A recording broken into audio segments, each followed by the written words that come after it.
Hello and welcome to Score State. I found something interesting the other day. I found it years ago, but I found it yesterday again. I want to talk about it. We are here on Ron Gilbert's personal website, grumpygamer.com.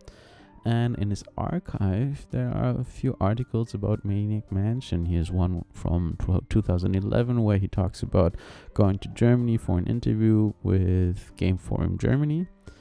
And here is one with design notes where we can see the opening puzzle of the game, where we can see, this is very interesting, where we can see like logic, the logic of the game at that time was insanely complicated.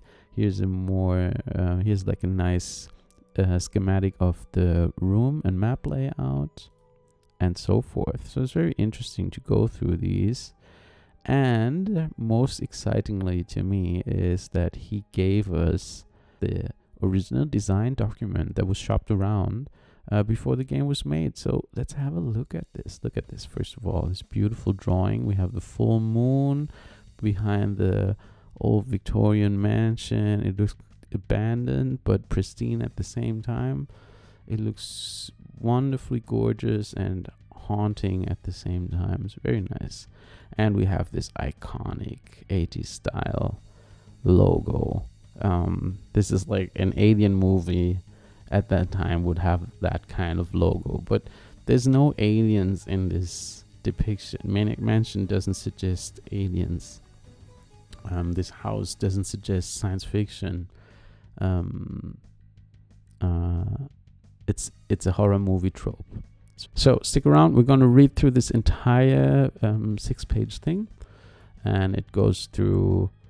It has an introduction that explains like the basic plot, the object of the game, how the screen works, how the characters are supposed to work, the user interface, how puzzle design is supposed to work, how the verb wheel or how the interface is going to work, and there's also a thing about it that it's a different kind of gameplay from the Sierra games from that time, where there's no time limits and no death in this game, which was new and unique. And here we have the proposal, and I'm going to read through this. I had the pictures uprest a little bit so I have a chance to make everything out. I hope you can read it on screen. I'm gonna read it out nonetheless. Proposal for Maniac Mansions. Trespassers will be horribly mutilated. From the deranged minds of Ron Gilbert and Gary Winnick. Lucasfilm Limited, Games Division, February 9th, 1986. Isn't that exciting? So yeah, trespassers will be horribly mutilated. We, the fans, know this as the iconic sign outside the mansion on the fence that reads trespassers will be horribly mutilated. In German it's also funny. It says Eindringlinge werden fürchterlich verstümmelt. Introduction. Read this first. If you were to follow Cemetery Lane all the way to where it dead ends on the outskirts of town, you would find the old Schwartz mansion. It's not the Edisons, it's the Schwartz family in the design doc, in the proposal. You can't miss it. It sits on top of a small hill, a rambling Victorian structure silhouetted by a full moon. Its shutters bang in the wind even when there's none to be felt. Oh, that's beautiful. Dead trees surround the yard, their branches reaching out like clawed fingers, poised to grab anyone foolish enough to pass the rusted and broken wrought iron gate. Very beautiful. Yet despite its appearance, the house is far from abandoned. The Schwartz family still lives there, although nobody has seen them since Dr. Schwartz was fired from the hospital years ago after a bizarre series of events surrounded in mystery and rumored cover-up. So even in the design doc introduction, they don't reveal anything alien about the game. Anyway. Following his dismissal, the doctor and his wife, who also worked at the hospital, which gives us the backstory for Edna.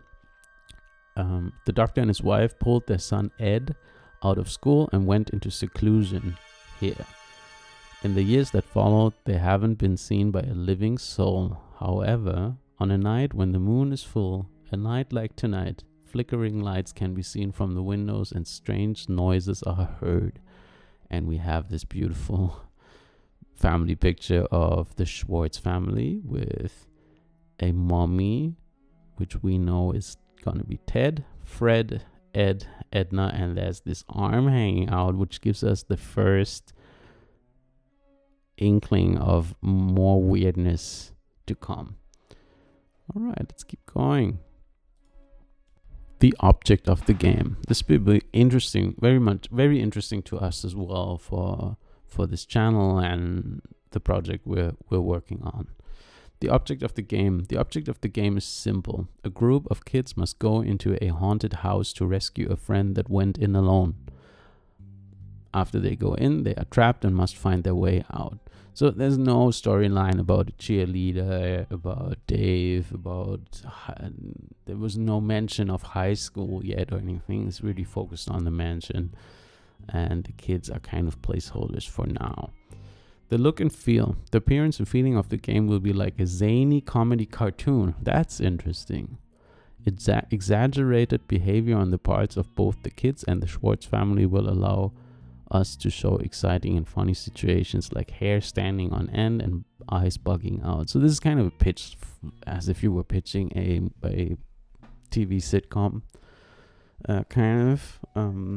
and there's not much zany comedy cartoon going on in Maniac Mansion. It's a very static game. Like Day of the Tentacle managed to nail that style, zany, but there's nothing particularly zany in my opinion in Maniac Mansion. But it's interesting to see that was their original intent. If they could have done more, they would have done much more with Maniac Mansion, I'm sure.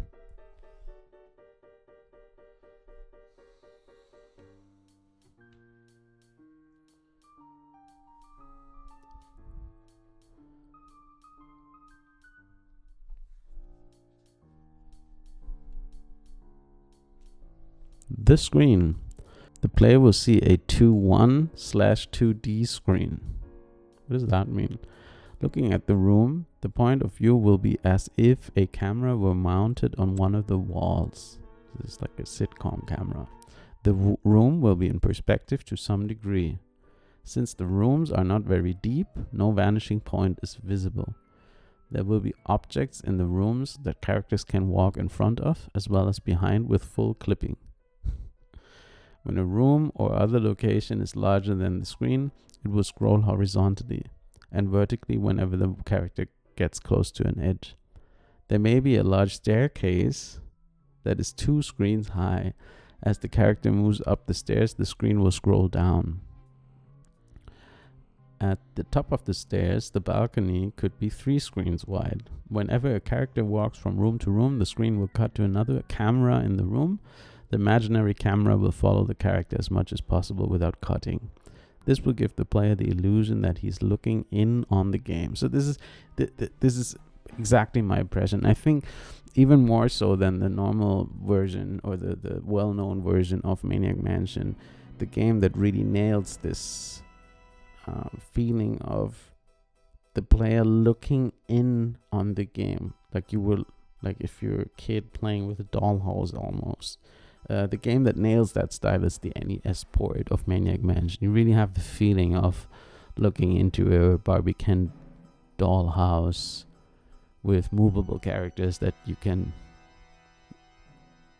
like do have things done and that you can move around, and you're like looking in, and it's like a looking into a toy almost. Also very 80s to think that way, and also to, I don't think they had much of that, but you could have done Maniac Mansion merchandise if you marketed it right. So since this was a LucasArts company, I'm sure a lot of talk was about that. All right, multiple characters, important thing for this game. What does the design doc say about the multiple characters? Because that is like a core thing for this game. Something that if you explain the game to someone, you would maybe start with. But in this case, they're setting the scene, and now only they're getting to multiple characters. There are 4 kids in the game at the same time. The player at any time can choose which character he wants to control. He can also tell the kids to follow one another and thereby control multiple characters at once. He will have to use all 4 characters in a cooperative way to get out of the house. Each kid has individual characteristics. Some can run fast, others are strong and can carry heavy objects. The weight of a character might be important to the game as well. If there's a dumbwaiter in the house, all haunted houses have one. Only the lightest would be able to use it. The kids have personalities as well. The player is not really controlling the kids directly. The player is not really controlling the kids directly. He's just telling them what to do. It's true. Using the mouse or joystick, the player will point on the screen to where he wants a kid to move to. He can also point to objects that the kids are supposed to pick up, touch, or use. It's interesting. You can tell they had all these great ideas, but they didn't really think it through. So let's go through the multiple character thing one by one, sentence one by one. It's very interesting because things didn't pan out the way they designed it, or a better way might be to say they didn't design that part ahead of time. They just had like vague ideas that might be fun, and I think that's what killed them in the end. Alright, multiple characters. There are 4 kids in the game at the same time. Already there's a difference. We get 3 kids at the same time in the final game. The player at any time can choose which character he wants to control. This is mostly true. We can usually just switch between kids. He can also tell the kids to follow one another and thereby control multiple characters at once, which is a great idea because it's actually not a good game design to have like one character you can run around with and have 2 characters just stand outside under the moon for 20 minutes. It is a bit weird. It would be actually really cool if you could move the kids together somehow. But we can't. The player will have to use all 4 characters in a cooperative way to get out of the house. This is kind of true. Though I would say I have to go into the puzzle design doc and find some proof for my claim, but my feeling is there's fairly little cooperative puzzles in the game. There are some, but it's quite limited. It's fairly limited compared to how Dave the Tentacle solved that problem also with the 3 time. Each kid has individual characteristics. That is super true. That's the thing they kept. But this is the 5th sentence in the design doc about the multiple characters. Some can run fast, others are strong and can carry heavy objects. The weight of a character might be important to the game as well. If there's a dumbwaiter in the house, all haunted houses have one. Only the lightest would be able to use it. So we didn't get any of that. We do have kids' personalities. And we do have some traits. Kids like Bernard who can do certain operations that other kids can't, or we have the musicians like Razor and Sid who can manipulate certain things that others can't, and so forth. And each character has a different solution to the game basically, but they're not talking about that in this design doc. They're not saying depending on the players you select, you will have a different playthrough to incentivize the player to play the game over and over again in different combinations. So they're not talking about this, which means they didn't talk about that. They didn't have that in mind at first. And I think if you watched like the post-mortem that Ron Gilbert did on Maniac Mansion, you can kind of tell he's talking about the fact that if they had known what they're doing to themselves with the 7 characters thing, they would have never done it because it's insanely complicated. I can already tell that it's just such a pain in the ass to have 7 characters, one of them fixed and the other 2 are different in every playthrough. It's really tough to make a game cohesive if you design that. The player is not really controlling the kids directly. He's just telling them what to do. Using the mouse or joystick, the player will point on the screen to where he wants a kid to move to. He can also point to objects that the kids are supposed to pick up, touch, or use. So this is this indirect controlling thing that Tim Schafer didn't like, and then we got famous tank controls for Grim Fandango, so it's not indirect. So it is a metaphor. There's a famous interview with Tim Schafer where he talks about that and tries to defend it, but yeah, tank controls suck. User interface, here we go. The user interface is how the player communicates to the kids, how he gives them orders. The top 2/3 of the screen displays the room that the active kid is in. Below this image is a text line. The text line is used to communicate any written message that comes up, like a note they find. It might also include anything that is said by any of the Schwartzes. Below the text line is a list of words. I will refer to these words as buttons. Each button performs a task like drop, pick up, or lock. By first pointing to a word and then pointing to an object on the screen, the player can manipulate the world. If he first selects pick up, then points to a candle on the mantle, the kid he is controlling will go over the mantle and pick up the candle, which would then be added to his inventory.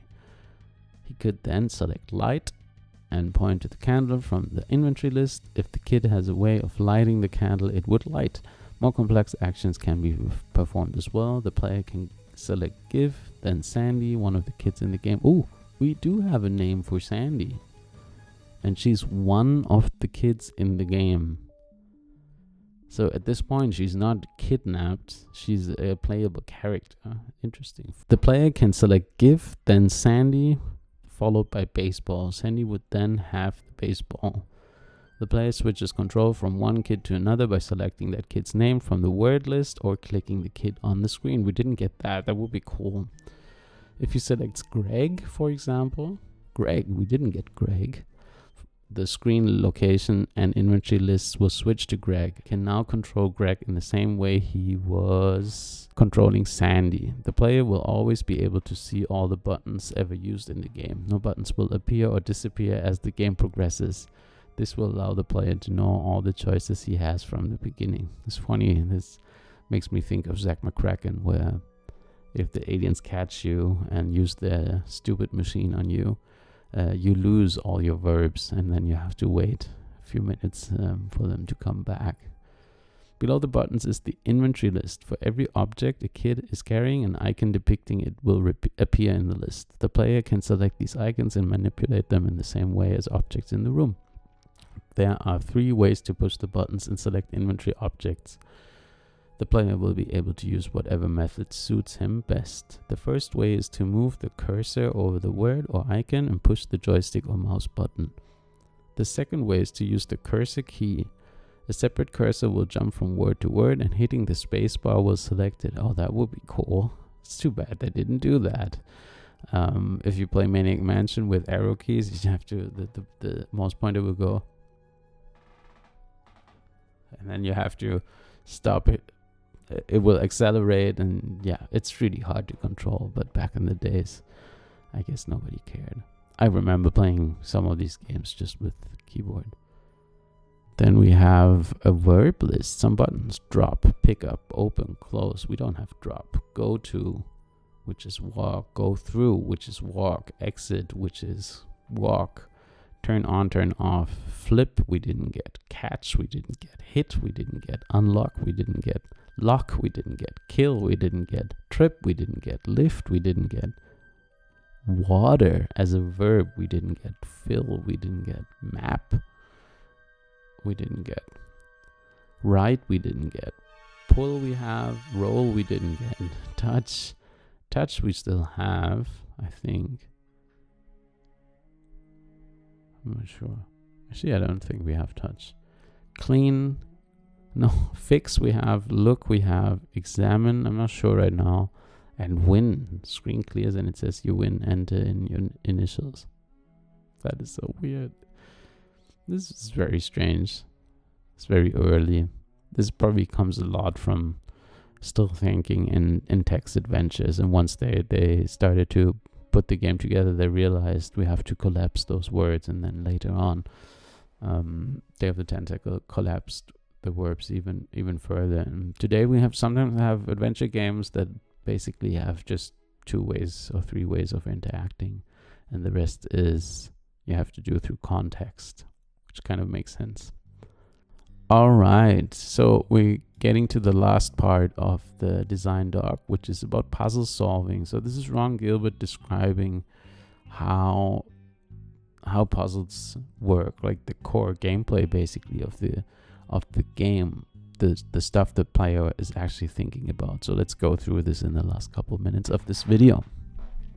Puzzle solving. Playing Maniac Mansion involves solving a large complex puzzle made up of hundreds of small puzzles.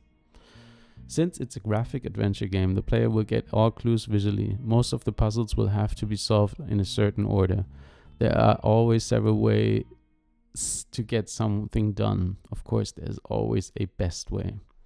Typo in the design doc.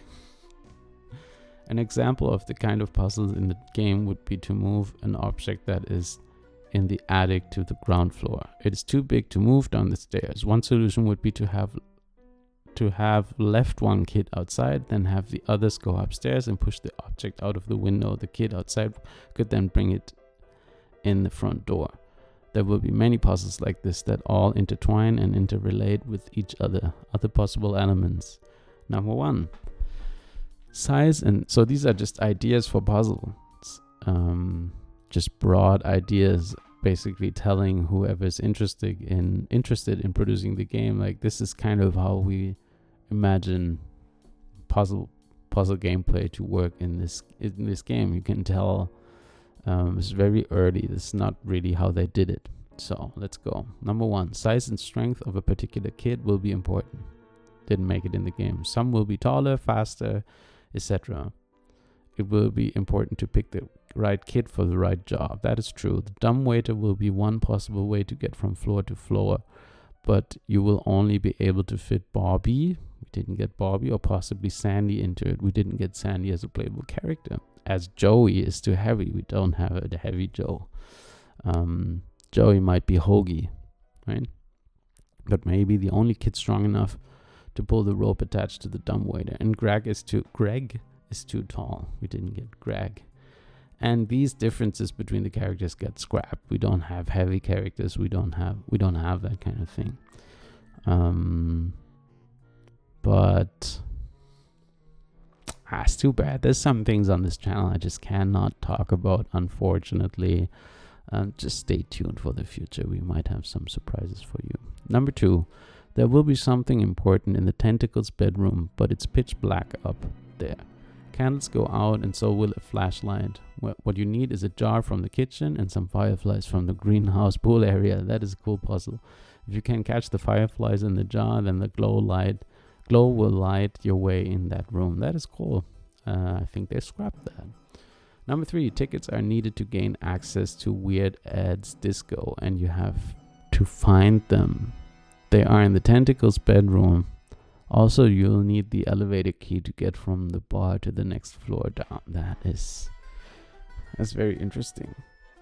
So we didn't get that in the original Maniac Mansion. As far as I know, I have to play Maniac Mansion some more to make sure to not make mistakes on this channel.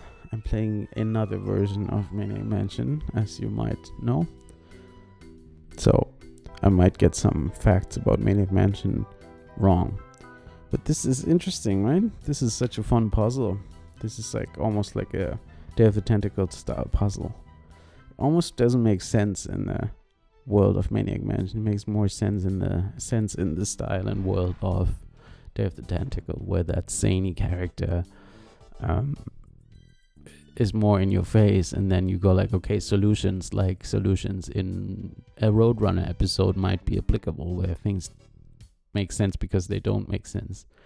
Because if you can anticipate that, like, for example, the Roadrunner, whatever he will do, like, basic physics will fail just to make him fail, and that gives that strange zany logic to the Roadrunner series. And if you can communicate that to the viewer, to the player, then you can get away with a lot of things and will entertain people. So yeah, but we didn't get that here. Number 4, skipping that disco thing. I wish I could tell you what I have in my head. Let's go on. Number 4, Greg might be a paper boy and have a newspaper in his back pocket, which will be chock full of useful information and clues, articles on the Schwartz mystery. So maybe this like a hint system for the player.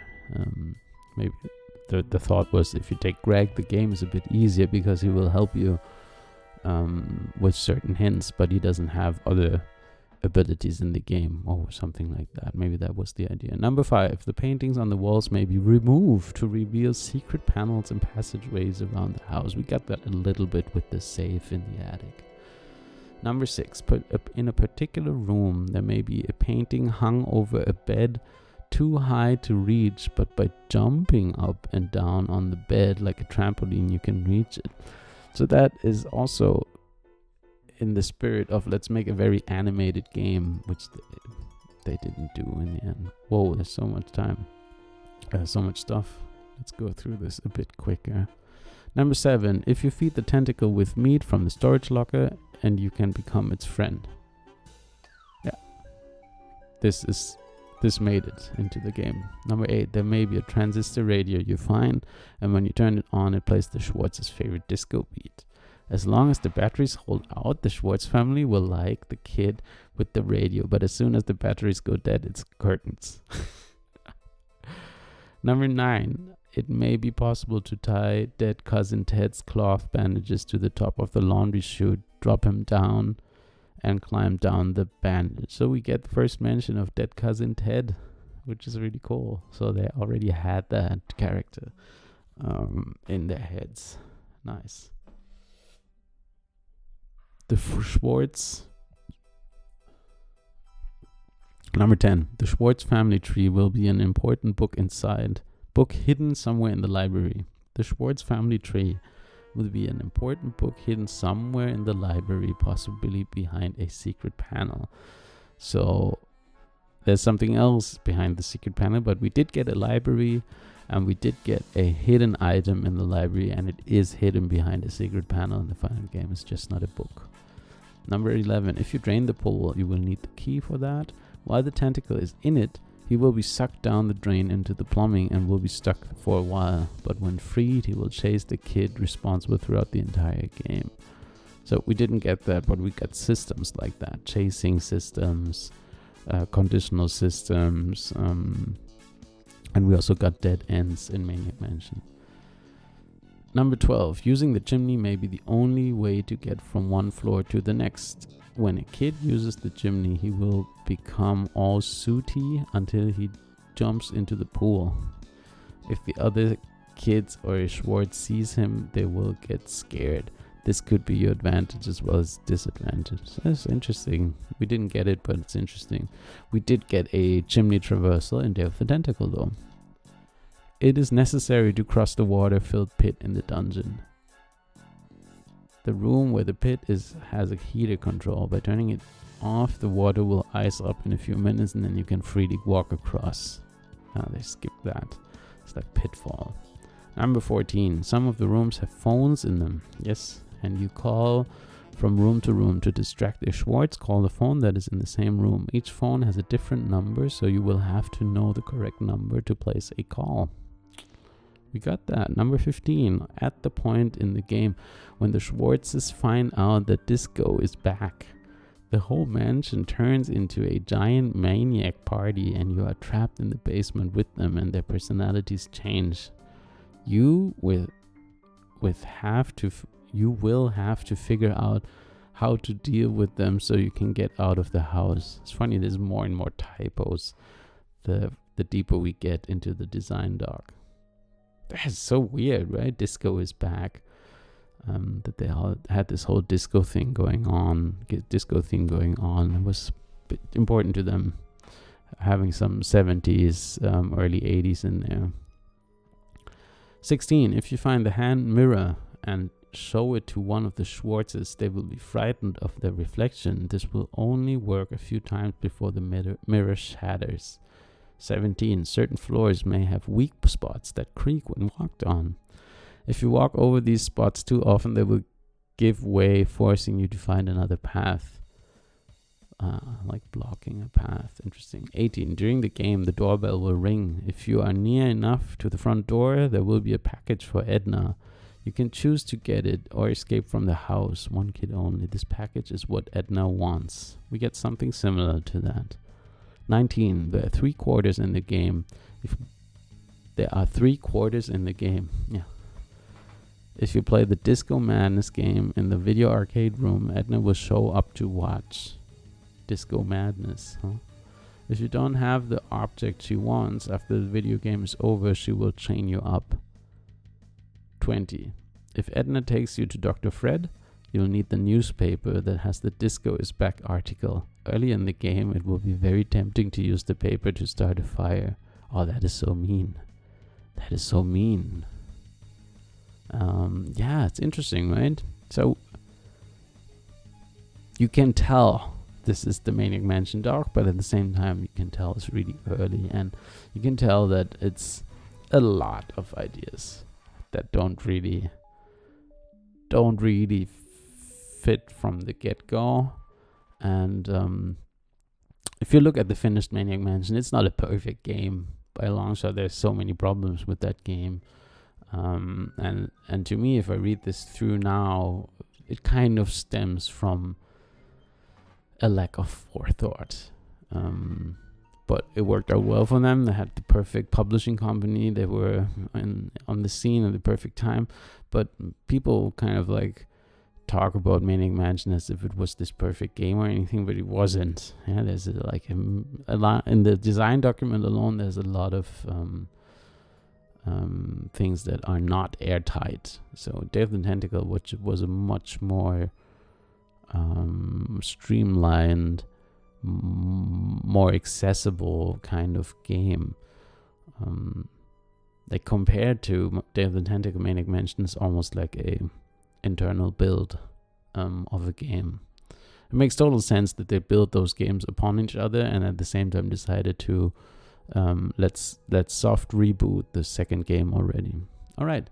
No time limit, no death. There's no time limit. The player is under no pressure to finish the game at a certain time. This is very Ron Gilbert. He keeps talking about this quiet serenity of adventure games over and over again in interviews. Some individual puzzles will have local time limits, but basically the player can take his sweet time. He should be able to think about the problems that need to be solved. If a decision is made hastily due to time pressure, it is likely to be based more on gut reaction rather than logic. It is impossible for any of the characters to get hurt or die. Anything bad that happens will be in the form of setbacks. For example, if a character walks down a flight of stairs that gives way, he will be trapped in the debris, but is unhurt once freed by the others. Last page. The audience is watching. There you go.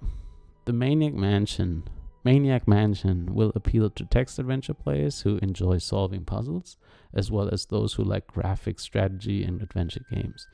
The characters will be very expressive and humorous.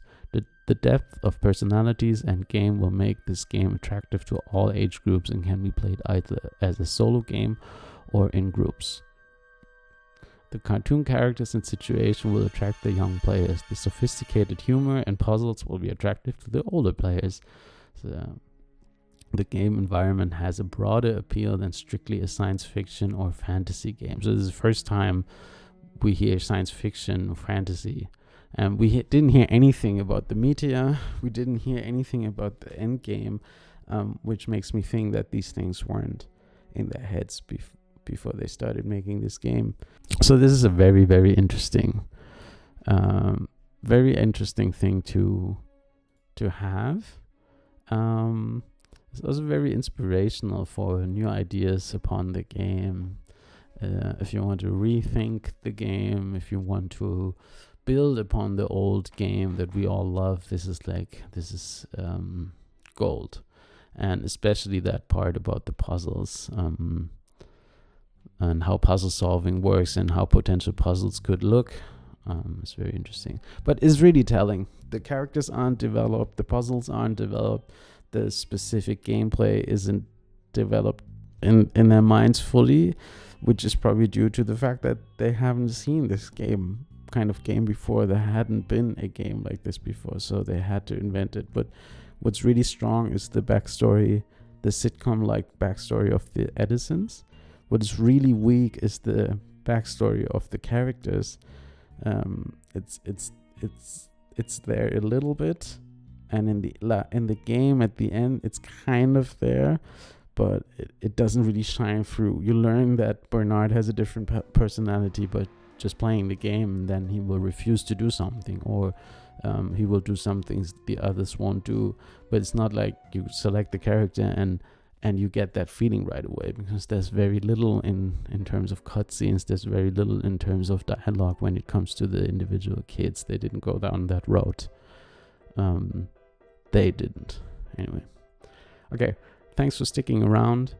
It was super cool to go through this document, read it out, get inspired by it, and get inspired by, just this nostalgia of the game and the love we have for that game.